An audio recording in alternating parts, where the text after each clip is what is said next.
So hey guys, welcome back to another breakdown video of calling dragon. और आज के इस ब्रेकडाउन वीडियो में हम आगे की स्टोरी को कंटिन्यू करने वाले। सरप्राइज मत हो, अब से तुम्हें 3-4 दिन तक लगातार कॉलिंग ड्रैगन के एपिसोड्स देखने को मिल जाएंगे, क्योंकि गाइस सीजन ऑलरेडी एंड हो चुका है और जो एनिमेशन टीम है इन्होंने एक साथ सारे एपिसोड्स को रिलीज कर दिया, व्हिच मींस कि फर्स्ट सीजन एंड हो गया और सेकंड सीजन भी बहुत जल्द आने वाला है। तो चलो फिर देर किस बात की। सो हे गाइस, इट्स मी आनिया और आज मैं तुम्हारे लिए कॉलिंग ड्रैगन के जो एपिसोड्स है इनका कंप्लीट ब्रेकडाउन करने वाली हूँ। वीडियो को भी से लाइक करके चैनल को सब्सक्राइब कर देना, बिकॉज़ यहाँ से स्टोरी बहुत ज्यादा एक्सेलरेट करने वाली है। तो चलो फिर वीडियो को शुरू करते हैं। सो गाइस, एपिसोड के स्टार्टिंग में ही सबसे पहले उस माउंटेन के पास मौजूद एक छोटे से टेंट के अंदर का सीन दिखाया जाता है। बेसिकली यहाँ पे चारों भाइयों ने मिलकर डेरा डाला था और यहाँ पे डैनियल बता रहा था कि तुम्हें पता है जब हम तुम्हें ढूंढ नहीं पाए ना तो ये रो रहा था। यहाँ तक कि ये बंदा ये डाउसन जो कि इतना ज्यादा लोगों के सामने अपनी इमेज को लेकर फिक्रमंद रहता है, पता है ये शेव करना तक भूल गया, बस तुम्हें ढूंढने के लिए निकल पड़ा। और जिसके बाद तब से लेकर आज तक लगातार 3 दिन तक ये दोनों तुम्हारे साथ मौजूद रहे। ऑफ कोर्स मैं भी था यार। अब यहाँ पे वो इतना ज्यादा बोल रहा था कि सभी लोग इसके मुंह में खाना ठूस दे रहे और कहने लगते हैं कि अपना मुंह बंद रखो, कुछ ज्यादा ही बोलने लगे हो तुम। तभी यहाँ पे लिली डाउसन से कहने लगता है कि मुझे तुम्हारी एक और मदद चाहिए, क्या तुम मेरे लिए इस स्कल्पचर को सेव करके रख सकते हो, क्योंकि मैं वापस से उस बीस्ट माउंटेन रेंज में जाने वाला हूँ। ये सुनकर उसके तीनों भाई शॉक्ड थे, जिस पर वो हाँ में जवाब देता है। अब यहाँ नेक्स्ट मॉर्निंग बेबी के साथ लिली निकल पड़ता है बीस्ट माउंटेन रेंज की ओर और रास्ते में बेबी बताने लगता है कि बॉस इस बार तो हम वो जो छोटे छोटे क्रेफिश है ना उनको तो भाई सॉलिड सबक सिखाएंगे, बहुत परेशान किया था ना, इस बार उनको छोड़ेंगे नहीं। जिसमें वो बताने लगता है कि चिंता मत करो, इस वक्त मेरे पास जेड लेवल का अर्थ गार्ड मौजूद है, साथ ही रैंक 4 की वॉरियर स्ट्रेंथ भी है और हाँ मैं कैसे भूल गया कि रैंक 7 की सुपरसोनिक पावर्स भी मेरे पास है और इस बार तो मैं ब्लू हार्ट ग्रास को हासिल करके रहूंगा। अब ये कहते हुए वो सीधा उस केव के एंट्रेंस के पास पहुंच जाता है जहाँ इनके ऊपर फायरवॉल से हमले होने लगते हैं, लेकिन यहाँ पे इसका जो स्ट्रॉन्ग डिफेंस है वो यहाँ पे उसका यूज करता है, जो कि असल में रैंक 7 का अर्थ स्पेल है, जिसके चलते वो सारे के सारे फायर स्पेल्स को पूरी तरीके से डिस्ट्रॉय कर देता है। अब यहाँ पे जो जेड गार्ड का उसने यूज किया था वो सच में बहुत ज्यादा स्ट्रॉन्ग है। तब यहाँ काफी सारे वो बर्ड्स आने लगती है, लेकिन यहाँ पे वो अपने वाइन स्लैश अटैक से इन सभी को निपटा देता है। तभी इसकी नजर जाती है ब्लू हार्ट ग्रास के पास, लेकिन गाइस ये तो मुरझा चुके थे, जिसके चलते लिली बहुत ज्यादा अपसेट था। तभी मास्टर बताने लगते हैं कि हाँ किसे पता था कि एक सर्दी इनका इतना बुरा हाल कर देगी। लिली उदास था, लेकिन मास्टर कहने लगता है कि अरे उदास होने वाली क्या बात है, भले ही इस वक्त हमारे हाथों में ये ग्रास नहीं लग पाया, लेकिन इतना तो पता चल गया कि यहाँ का जो क्लाइमेट है ना वो ब्लू हार्ट ग्रास के उगने के लिए बिल्कुल परफेक्ट है, तो मतलब कि इसे उगाया जा सकता है। तो इससे ये अंदाजा लगाओ कि अगर हमें यहाँ पे एक गुच्छा मिल सकता है तो बाकी भी तो उग सकते हैं ना, क्योंकि यहाँ का क्लाइमेट परफेक्ट है इनके लिए। अब यहाँ पे लिली कहता है कि फिर हम ढूंढेंगे। अब काफी डीप में जाते जाते वो सीधा उस केव के बिल्कुल नीचे आ जाता है, जिसके चलते वो एक अलग ही जगह पर पहुंच जाता है जहाँ पर की काफी सारे रैंक 6 के बीस्ट थे और इनकी तादाद सैकड़ों से ज्यादा थी। लिली यहाँ पे घास के अंदर छिप जाता है। जैसे ही वो थोड़ा सा आगे जाता है ना वो देख के हैरान था कि यहाँ इस जगह पर ब्लू हार्ट ग्रास इतनी तादाद में खिले हुए हैं। अब तभी यहाँ पे वो देख पाते हैं कि यहाँ पर रैंक 8 के बीस्ट जो है वो आपस में फाइट कर रहे हैं, जिसका मतलब ये है कि लिली इनको इतनी इजीली तो नहीं ले सकता। वो समझ आता है कि प्लान बनाना होगा, लेकिन बेबी जो कि हमेशा ओवर स्मार्ट बनता रहता है, उसे लग रहा था कि भाई मेरी स्पीड बहुत ज्यादा है, मैं बस जाऊंगा और चुपके से इनके मुंह से वो जो ग्रास है लेके आ जाऊंगा। अब यहाँ पे वो कूद पड़ता है, लेकिन यहाँ पे एक ड्रैगन की पूंछ सीधा इसके ऊपर हमला कर देती है। अब बेबी को खतरे में देखते साथ ही लिली इमीडिएटली मैदान में कूद पड़ता है, काफी सारे स्लैश अटैक करे तो फिर वो सीधा मैदान में कूद पड़ता है। लेकिन जब बेबी को वो सही सलामत देखता है तो उससे कहने लगता है कि इनका ध्यान अपनी तरफ भटकाओ। बस फिर क्या, वो इस काम में लग जाता है और लिली उन ग्रास को कलेक्ट करने के लिए निकल पड़ चुका था। इस दौरान यहाँ पे जो रैंक 8 का ड्रैगन बीस्ट था ना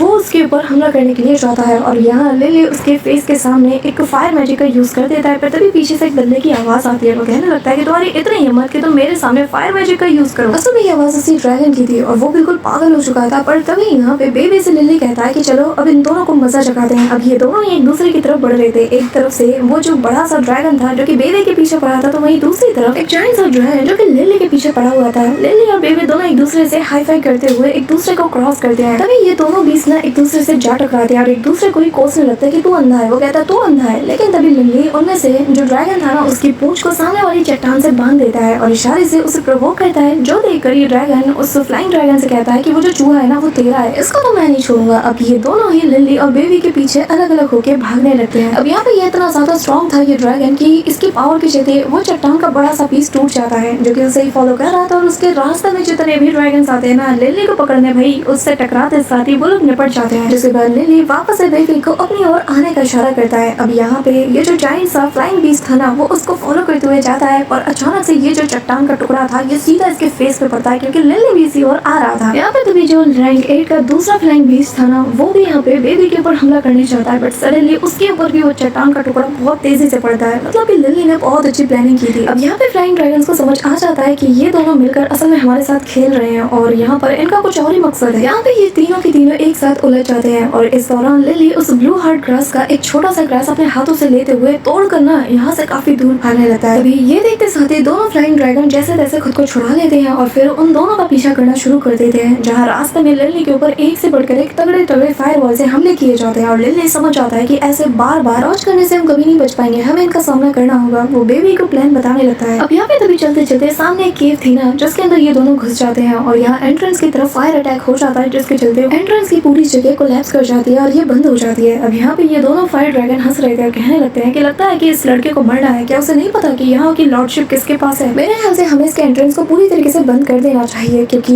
ये केव बहुत ज्यादा खतरनाक है। अब यहाँ पे हमें दिखाया जाता है कि इस केव के अंदर लिली और बेबी सही सलामत थे, लेकिन तभी उन्हें किसी के दहाड़ने की आवाज आती है। अब ये लोग जैसे इसे डिस्कवर करने जाते हैं, मास्टर दाव हेयरिंग बता देते हैं कि देखो बहुत खतरनाक कोई चीज है, यहाँ पे मत जाओ और तुम्हारी कोई टेक्निक मुझे नहीं लगता कि इस चीज के आगे काम करने वाली है। यहाँ पे लिली बहुत ज्यादा क्यूरियस था, वो धीरे धीरे दबे पाँव आगे बढ़ रहा था। अब यहाँ पे तभी हम दो बीस्ट को आपस में बातचीत करते हुए देख पाते हैं, जिनमें से एक बंदा कहने लगता है कि सार्टस, मुझे कभी नहीं लगा था कि तुम इस जगह को ढूंढ पाओगे, फाइनली हमें एक जगह मिल ही गई जहाँ पे हम अच्छे से ट्रेन कर सकते हैं। और चिंता मत करो, मैं फिर भी तुमसे एक लेवल आगे हूँ। यहाँ पे ये जो जायंट सा बीस्ट था ना, ये असल में एक सेंट लेवल का मैजिकल बीस्ट है, जिसे कि ग्रैंडपा दाव हेयरिंग बहुत इजीली पहचान लेते हैं। लिली जल्दी करो, तुम्हें यहाँ से निकलना होगा अगर जिंदा रहना चाहते हो। अब तभी यहाँ पे दूसरा जो यहाँ पे एग्जिस्टेंस था ना, उसके बारे में लिली पूछता है कि क्या आप उसे सेंस कर पा रहे हैं। वो बताने लगते हैं ये सब छोड़ो, तुम्हें दिखने का एक सेंट लेवल का मैजिक बीस्ट तुम्हारे सामने है, अगर तुमने थोड़े से भी ज्यादा अमाउंट में अपने मैजिकल पावर का यूज किया ना, तो ये तुम्हें सेंस कर लेगा। बेबी को तभी एक होल नजर आता है, वो कहने लगता है कि वो देखो बॉस निकलने की जगह। लेकिन तभी यहाँ पे इनके बीच बैटल शुरू हो जाती है और ये जगह धीरे धीरे कोलैप्स कर रही थी। लिली को यहाँ पे ऊपर से ये जो बड़े बड़े चट्टान के टुकड़े गिर रहे थे, इनसे बचाने में खुद को बहुत दिक्कत आ रही थी। अब तभी ये दोनों बीस्ट एक दूसरे के ऊपर दे दनादन हमले करते हैं, जहाँ पे जो सेंट लेवल का जो पहला वाला बीस्ट है वो दूसरे पे हमला करता है अपने फायर पावर की मदद से, लेकिन यहाँ पे वो भी एक शील्ड को बनाकर इसके अटैक को रोक लेता है, जिसके चलते अब दोनों ही पीछे खिसक जाते हैं। तभी यहाँ पे दूसरा वाला बीस्ट था ना, वो यहाँ डार्कनेस डोमेन का यूज करता है। जैसे ही वो डोमेन का यूज करता है, चारों तरफ ब्लैक कलर की फॉग छाने लगती है और जिसके चपेट में जैसे ही लिली आता है, वो भी अपने आगे की चीज देख नहीं पाता। यहाँ पे दाव हेयरिंग बताने लगते हैं कि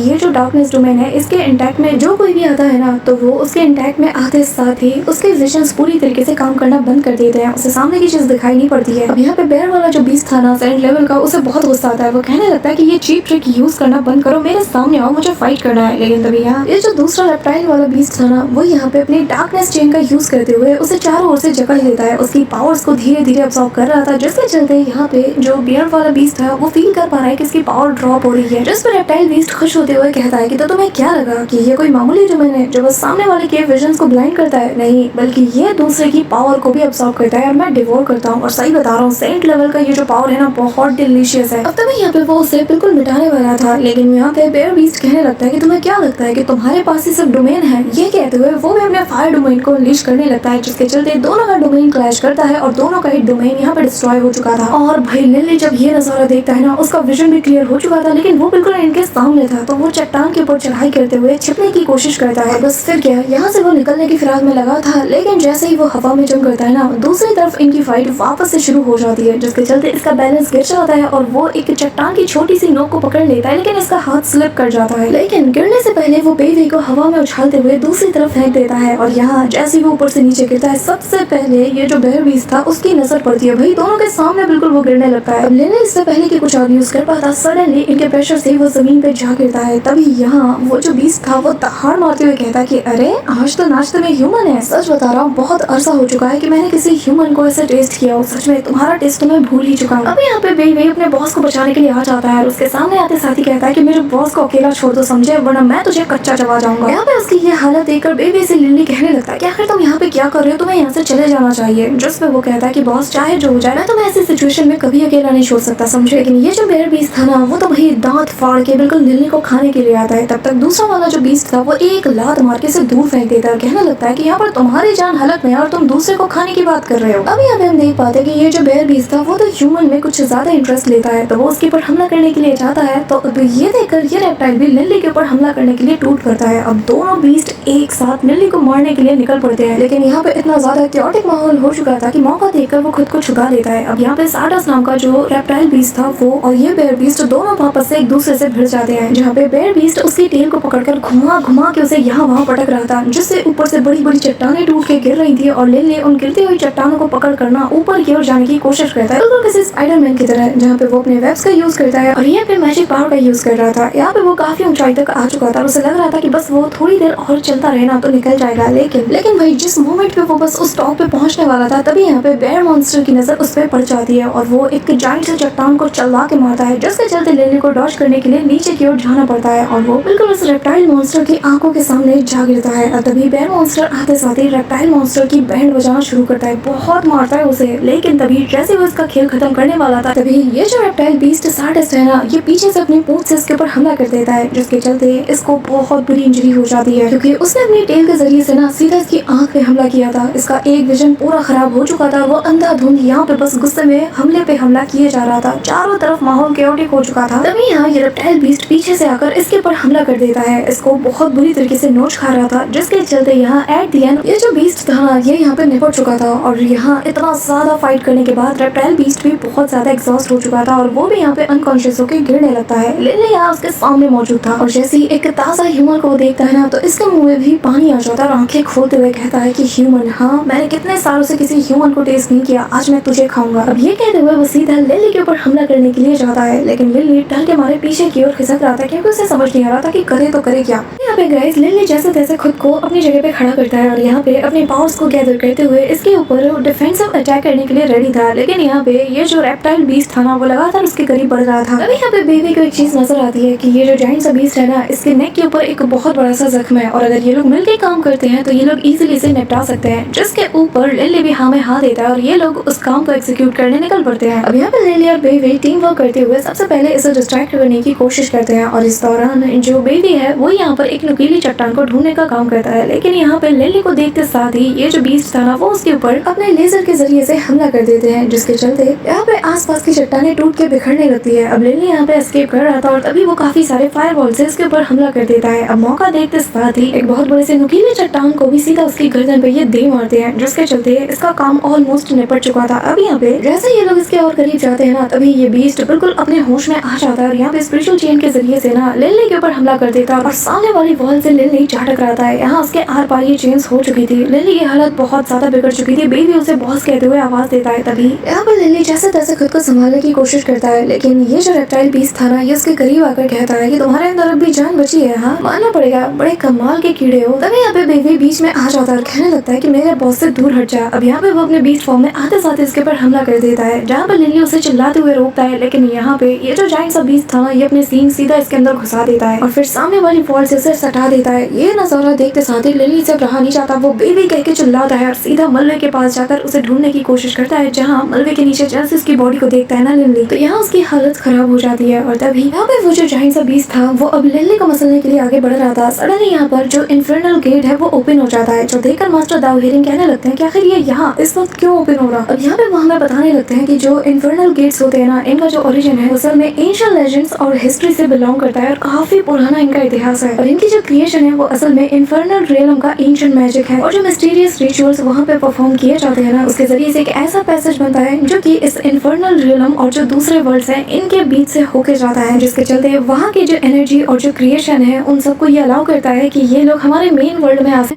अब तभी यहाँ पे वो जो पहले वाला बीस्ट था ना उसकी सोल को ये लोग अब्सॉर्ब कर लेते हैं और तभी यहाँ पे ये जो जाइंट सा रेप्टाइल बीस्ट था इसकी भी जो सोल है उसे ये लोग चेन से पकड़ के खींचने लगते हैं, लेकिन जैसे तैसे ये वापस आ जाता है अपनी बॉडी में। मास्टर दाओ हेरिंग बताने लगते हैं कि जब जब ये गेट अपीयर होता है ना तो ये एक इनविजन फॉर्म दिखाता है जो कि असल में इन्फर्नल रियलम से बिलोंग करता है। तभी यहाँ पे ये जो रेप्टाइल बीस्ट था ना ये होश में आते साथ ही कहने लगता है कि लगता है मेरे पास बिल्कुल भी समय नहीं है, तो फिर चलो ह्यूमन साथ मिलके मरते हैं। अब यहाँ पे जैसे वो उसके ऊपर हमला करने जाता है लिली यहाँ पर अपने अर्थ मैजिक का यूज करते हुए काफी बड़े बड़े यहाँ पे अर्थ स्पाइक्स को क्रिएट करते हुए इस बीस्ट के ऊपर हमला कर देता है, जिसके बाद जैसे बीस्ट को मारने जाता है ये बीस्ट अपने टेल के जरिए से इसे घुमा के एक अटैक करता है, जिसके चलते लिली सामने वाली वॉल से जा टकराता है और उसकी हालत बहुत ज्यादा बिगड़ चुकी थी। अब तभी यहाँ पे जैसे ये बीस्ट उसके करीब जाता है ना तो यहाँ उसके कपड़े उपड़े बिल्कुल फट चुके थे और यहाँ उसके दिल के ऊपर बहुत गहरा जख्म लगा था। सडनली यहाँ पर एक काफी इंटेंस सा पेन लिली को फील होता है और वो यहाँ पर बेबी से जुड़ी मेमोरीज को याद करते हुए ना इस बीस्ट के ऊपर चिल्लाते हुए हमला कर देता है और कहने लगता है कि तूने जो किया है तुझे अपनी जान से इसकी कीमत चुकानी पड़ेगी, तूने बेबी के साथ ठीक नहीं किया। अब यहाँ पर लिली एग्जैक्टली उसके नेक वाला जो जख्म था ना उसके ऊपर हमला करता है। लिटरली वो यहाँ पर प्योर फिजिकल स्ट्रेंथ का यूज कर रहा था अपने वाइंड पावर के साथ और यहाँ पर लगातार उसे डैमेज पहुंचाया जा रहा था। अब तभी यहाँ पर वो दर्द के मारे छटपटा रहा था, अपनी पूंछ पटक रहा था, लेकिन लिली इसे छोड़ने का नाम नहीं लेता है। तभी लिली को यहाँ अंदर एक पर्पल कलर का जो वार्म सोर्स ऑफ पावर है वो नजर आता है और ये असल में इसी का मैजिक कोर है। अब यहाँ पे जैसे लिली को कोई बताता है कि तुम्हें इसे जैसे तैसे करके स्वॉलो करना होगा, एक बार तुमने इसे स्वॉलो कर लिया जिसके बाद ये बीस्ट पूरी तरीके से मारा जाएगा। सडनली लिली अंदर जैसे तैसे घुसता है और अपने दांतों से पकड़ते साथ ही इसे निकल जाता है, जिसके बाद जैसे ये पावर सोर्स खत्म हो जाती है ये बॉडी बिल्कुल ढांचा बन के रह जाता है और जमीन पे जा गिरता है। अब सडनली लिली बाहर आता है। यहाँ पे अचानक से लिली की बॉडी में ना एक तेज सी बिजली चमकती है। चारों तरफ उसकी बॉडी के अंदर इतना इंटेंस पावर सर्ज हो रहा था कि इसकी आंखें जैसे फट के बाहर निकलने वाली हैं। यहाँ पे लिली को बहुत दर्द होता है, वो अपनी बॉडी को नोचना शुरू कर देता है। तभी यहाँ पे वो जो बीस्ट था ना, जो कि ऑलमोस्ट मौत की कगार पे पहुंच चुका है, वो कहने लगता है कि तुमने बात सुन ली, हाँ तुमने मेरे मैजिक कोर को डिवोर किया है, तुम्हें क्या लगता है कि तुम इसके पावर को सप्रेस कर पाओगे? कभी नहीं, तुम्हारी मामूली बॉडी मेरी पावर सोर्स को कभी भी झेल नहीं सकती, चुपचाप इसे मेरे हवाले कर दो। यहाँ पर लिली की बॉडी वही बिल्कुल टूट रही थी, वो एकदम उल्टा हो चुका था और उसकी बॉडी से इंटेंस एनर्जी रिलीज हो रही थी। अब तभी यहाँ पे लिली के सी ऑफ कॉन्शियसनेस में हम उसे देख पाते हैं, जहाँ पे धीरे धीरे करके वो काफी डीप एरिया में गिरता चला जा रहा था और कहने लगता है कि नहीं, ये मेरा अंत नहीं हो सकता, मैं ऐसे नहीं मर सकता। इस दौरान उसे अपनी नजरों के सामने the secret dragon blood manual नजर आता है, जो कि उसके ही क्लैन से बिलोंग करती है, जहाँ पर की एक नरेटर वॉइस हमें बताने लगती है कि ये ड्रैगन के ब्लड को पीना, इससे ड्रैगन ब्लड लाइन की पावर तो अवेकन हो सकती है, लेकिन बॉडी के एक्सप्लोड करने के चांसेस ज्यादा है, ये बहुत ही ज्यादा खतरनाक है और सिर्फ ब्लू हार्ट ग्रास ही है जो कि इस चीज को सप्रेस कर सकता है। तभी यहाँ पे मास्टर दाओ हेरिंग की आवाज आती है और वो कहने लगते हैं कि लिली आंखें खोलो, मैं ज्यादा देर तक बोल नहीं सकता, जल्द से जल्द उस ब्लू हार्ट ग्रास का यूज करो। अब यहाँ पे लिली की आंखें खुल जाती है और तभी अपने पास से ब्लू हार्ट ग्रास को निकालते साथ ही वो खा जाता है। अचानक से ये जो पर्पल लाइट थी ना, ये और ज्यादा वाइब्रेंट होते साथ ही ब्लूइश लाइट में चेंज हो जाती है और यहाँ पे उसके अंदर से जो मैजिक पावर निकल रही थी ना, वो और भी ज्यादा इंटेंस हो चुकी थी। तभी यहाँ पे मास्टर दाओ हेरिंग कहने लगते हैं कि लिली अपने ब्लड लाइन को फ्लो होने दो पूरी बॉडी में, और लिली बिल्कुल ऐसा ही करता है, जहाँ पे हम देख पाते हैं कि लिली की ब्लड लाइन की पावर अब एक ट्रू ड्रैगन का फॉर्म ले लेती है, जो कि यहाँ पर इस कोर के अंदर मौजूद जो सोर्स एनर्जी है, जो कि प्योर एनर्जी है उसी रेप्टाइल बीस्ट का, तो यहाँ पर वो कहीं ना कहीं से सप्रेस करने लग जाता है। अब धीरे धीरे लिली की पूरी बॉडी ट्रांसफॉर्म होने लगती है, उसके अंदर जो ड्रैगन ब्लड लाइन की पावर है ना, वो अवेकन हो रही थी और जो कि यहाँ पे उस ड्रैगन को और ज्यादा स्ट्रेंथन कर रही थी, जो कि यहाँ पर उस दूसरे रेप्टाइल ड्रैगन को निपटाने में लगा हुआ था। इसी के साथ फाइनली वो उसे दबोच खाता है और यहाँ पे लिली का ट्रांसफॉर्मेशन भी पूरी तरीके से कंप्लीट हो जाता है, जिसके बाद लिली अपनी आंखें खोलता है। इसके बाल सफेद हो चुके थे और यहाँ पर इसका ये ट्रांसफॉर्मेशन भी पहले से काफी ज्यादा कमाल का लग रहा है। अब गाइस यहाँ पे जिस दौरान लिली ये सारे प्रोसेस को अंजाम दे रहा था ना, तब तक ये जो रेप्टाइल बीस्ट था ये ऑलरेडी लिली को डिवोर कर चुका था, लेकिन लिली यहाँ पर इसको ना बिल्कुल फाड़ते हुए इसके अंदर से बाहर आ जाता है। यहाँ पे लिली की ऑरा एक हायर रैंक के ड्रैगन जैसी अनलीश हो रही थी, जिसे देखते साथ ही ये जो बीस्ट, जो कि पता नहीं कितना ढीठ है यार, कितनी बार मौत के मुंह में जा चुका है लेकिन जिंदा है, वो यहाँ पे कहने लगता है कि क्या ये एक हायर रैंक का ड्रैगन है, आखिर कैसे हो सकता है ये। अब जैसे ही वो ये देखता है ना, अब यहाँ पे सीधा वो लिली के ऊपर हमला करते हुए कहता है कि तुम चाहे जो कोई भी हो, अब हम साथ मिलके मरेंगे। लेकिन लिली उसे एक मुक्का मारता है और ये तेजी से जमीन पे जा गिरता है। अब तभी यहाँ पे लिली का भी ये ट्रांसफॉर्मेशन लुक बहुत बहुत ज्यादा बवाल लग रहा था, मतलब गाइस डिफरेंट टाइप का है। अब पता नहीं तुम्हें कैसा लग रहा है, कमेंट में जरूर बताना। अब यहाँ पे हम देख पाते कि जो इन्फर्नल गेट के अंदर से वो जो क्रिएचर्स बाहर आते हैं ना, वो यहाँ पर फाइनली इसकी सोल को ले जाते हैं अपने साथ। अब यहाँ पे अचानक से लिली बेहोश हो जाता है क्योंकि वो बहुत ज्यादा एग्जॉस्ट हो चुका था, और जब उसे होश आता है तो जैसे ही नजरें खोलता है ना, सामने हमारा क्यूट सा बेबी उसके पास मौजूद था। वो कहता है कि बॉस तुम्हें होश आ गया। अब लिली जैसे ही उसे सही सलामत देखता है ना, वो उसे सीने से लगा लेता है और यहाँ पर उसके हाथ पर उठा के चेक करता है और कहता है कि भाई तुम ठीक हो। यहाँ पे वो कहता है कि हाँ बिल्कुल, मुझे क्या होगा। तभी यहाँ पे मास्टर दाओ हेरिंग बताने लगते हैं कि जो शैडो माइस होते हैं वो लोग सिर्फ रैंक 8 तक ही पहुंच सकते हैं, इनकी स्पीड और इनके पंजे बहुत ज्यादा शार्प होते हैं, लेकिन इनका डिफेंस काफी ज्यादा कमजोर होता है। तो मैं खुद हैरान हूँ कि आखिर ये कैसे बचा और आखिर बेबी कैसे सर्वाइव किया। ये कहते हुए वो उसके पास जाकर उसे घूरने लगते हैं और कहने लगते हैं कि क्या पता तुम्हारा बेबी असल में कोई शैडो माउस हो ही ना, हाँ यही वजह होगी। और तभी वो कहने लगते हैं कि मैं समझ गया, ये असल में एक गॉड ईटर रैट है। यहाँ पर लिली भी उनकी बातें सुन रहा था, लेकिन उसके पल्ले कुछ भी नहीं पड़ता है। वो तो यहाँ पर बेबी को सही सलामत देखकर खुश था। तभी मास्टर दाओ हेरिंग उसके पास आता है और कहने लगते हैं कि कहीं इसका मतलब ये तो नहीं कि बेबी असल में उससे कनेक्टेड है, जो कि असल में फॉरेस्ट ऑफ डार्कनेस के अंदर मौजूद है। अब तभी यहाँ पे बेबी बताने लगता है कि अरे मास्टर मैं बिल्कुल ठीक हूँ, मुझे क्या होगा, वो नन्हा सा पिद्दू सा ड्रैगन मेरा कुछ बिगाड़ पाएगा, कुछ भी नहीं। और मेरी फिक्र करने से अच्छा तुम अपनी फिक्र करो, बीते 2 दिन से तुम यहाँ पे पड़े हुए थे और तुम्हारी बॉडी के अंदर ये बड़े बड़े कांटे निकले हुए थे। अब तभी यहाँ पे लिली मास्टर दाओ हेरिंग की तरफ देखते हुए कहने लगता है कि क्या मैं फेल हो गया, क्या मेरी ड्रैगन ब्लड लाइन की पावर अवेकन नहीं हुई। तभी यहाँ पे वो हंसने लगते हैं और कहते हैं कि जरा गौर से सोचो कि आखिर हुआ क्या था। तभी लिली को याद आता है कि हाँ उसने वो कोर को जैसे डिवोर किया, उसके बाद उसने वो जो ग्रास था ब्लू हार्ट ग्रास उसे खाया, और तभी उसकी जो ब्लड लाइन की पावर थी वो बैटल की में ट्रांसफॉर्म हो गई, और जिसके बाद उसके अंदर वो ट्रू पावर अवेकन हो गई, जिसके लिए वो इतने समय से इंतजार कर रहा था। अब लिली को जैसे इस बात का एहसास होता है, वो हवा में कलाबाजी खाते हुए अपनी ड्रैगन बैटल की को एक्टिवेट करता है, जहाँ पे उसका आधा हाथ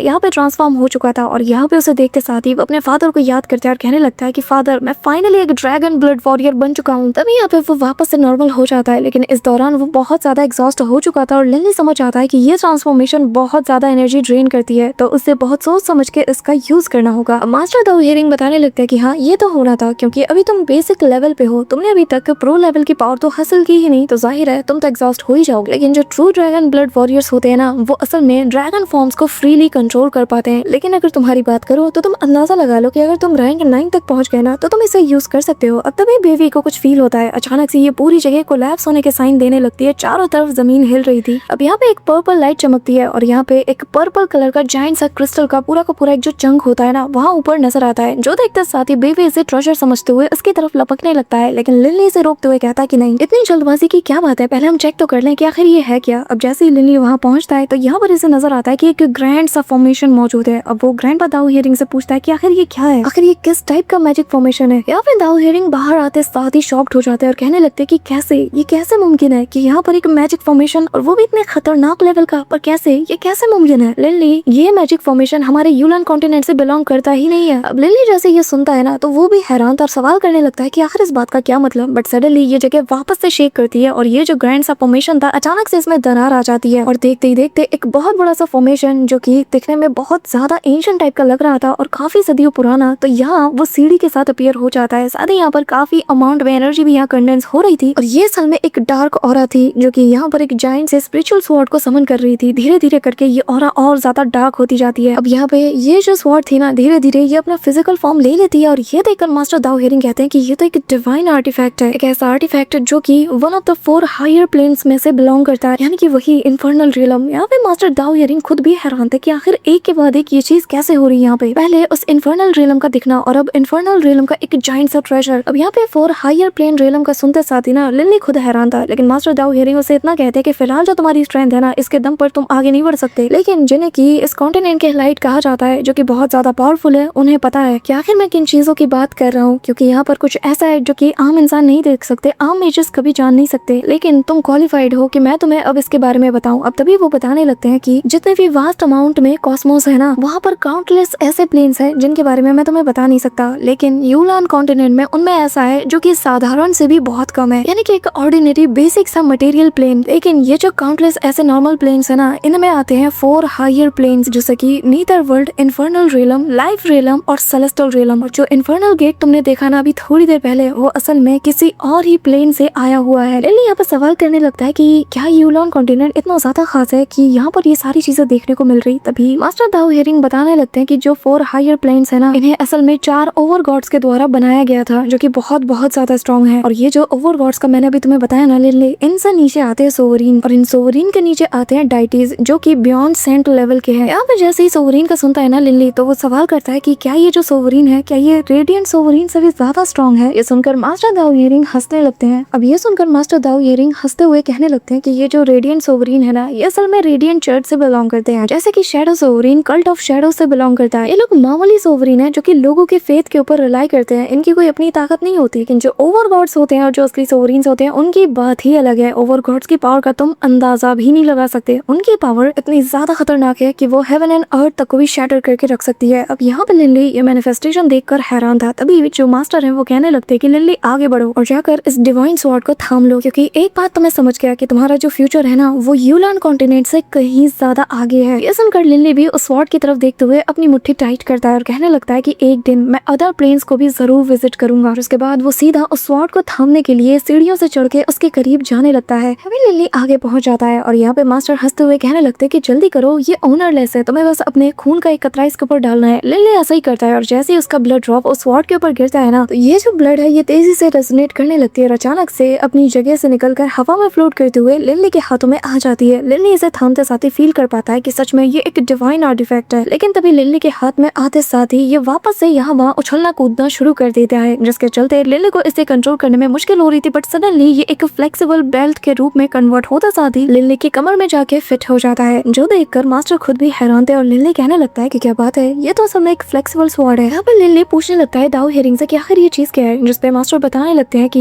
ये जो तुम स्टोन टाइप की चीज देख पा रहे हो ना, ये असल में इन्फर्नल रियलम से बिलोंग करता है, जिसे कि ब्लड वॉयलेट कहा जाता जाता है। अब इस केव के बाहर बाकी सारे बीस्ट को हम देख पाते हैं जो कि घात लगा के बैठे हुए थे और यहाँ पे लिली अपनी स्वॉर्ड लेते साथ ही निकल पड़ता है इन सभी को आजमाने के लिए। और तभी बेबे कहता है कि बॉस क्या टाइमिंग है, जिस पे वो कहता है कि हाँ चलो देखते हैं कि आखिर इसकी ताकत कितनी है। अब ये कहते हुए वो अपनी उस नई तलवार को लेकर उतर पड़ता है मैदान में और इन सभी को ना बिल्कुल स्लॉटर मचा के रख देता है, जहाँ पे इसकी कमाल की फ्लेक्सिबिलिटी को देखकर इवन की लिली खुद भी हैरान था। और गाइस अब हम इसके नेक्स्ट ब्रेकडाउन वीडियो में देखेंगे कि आखिर इस तलवार यानी कि इस डिवाइन आर्टिफैक्ट के जरिए से लिली कौन कौन सा बवाल मचाता है। सो गाइस हमारा आज का ये ब्रेकडाउन वीडियो तो यहीं पे एंड होता है, लेकिन तुम्हें वीडियो कैसी लगी कमेंट में जरूर बताना। अगर नेक्स्ट वीडियो भी ऐसा ही लॉन्ग चाहते हो तो गाइस इस वीडियो में फटाफट से 2K लाइक्स और 200 कमेंट्स पूरे कर दो और जितनी जल्दी तुम ये टारगेट पूरा कर दोगे उतनी जल्दी तुम्हें नेक्स्ट ब्रेकडाउन वीडियो देखने को मिल जाएगी। और हाँ अगर तुम वीडियो को यहाँ तक देख रहे हो तो मेक श्योर कि तुम वीडियो को लाइक करके चैनल को सब्सक्राइब जरूर कर रहे हो। तो मिलते हो मैं तुमसे नेक्स्ट ब्रेकडाउन वीडियो के साथ, तब तक के लिए बाय।